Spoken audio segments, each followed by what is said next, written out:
.45 caliber firearms are fun.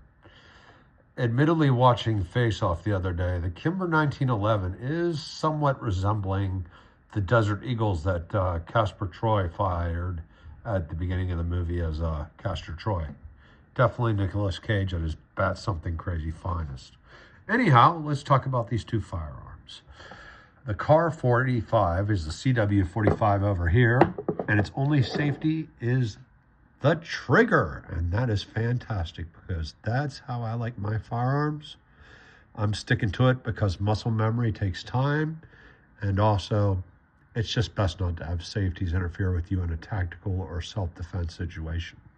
This one is 6+1. It's not going to be as smooth as, say, a Glock 45 Sig Sauer, but for the price, Kar Arms makes excellent firearms. These come from the U.S.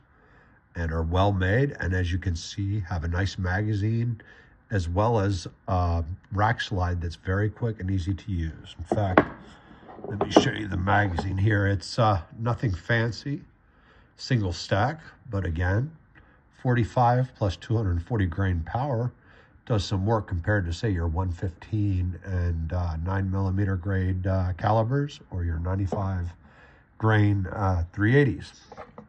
Kimber, a lot of people do complain about, and I understand why. First off, they're extremely expensive. You're not getting a good Kimber for under $1,000.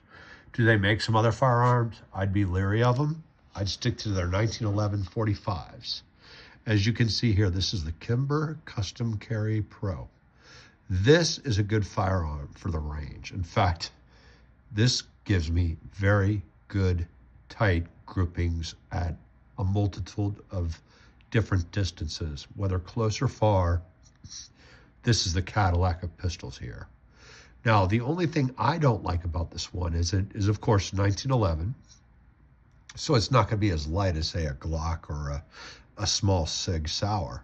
But of course, the 1911 guns speak for themselves. They're great quality, great reliability, pretty easy to clean, field strip and all that. This one does have a grip safety. Then again, not a giant headache, not a deal killer. This one fires so beautifully, but again, those that do complain about Kimber do have a valid point. If you buy a Kimber 1911 before 1920, or correction, 2020, you might have some issues and a legitimate beef about mechanical failures because they did have that. But if you buy a Kimber 1911, especially 45 caliber like this one, with 7+1 capability, that's built after 2020, you're in luck.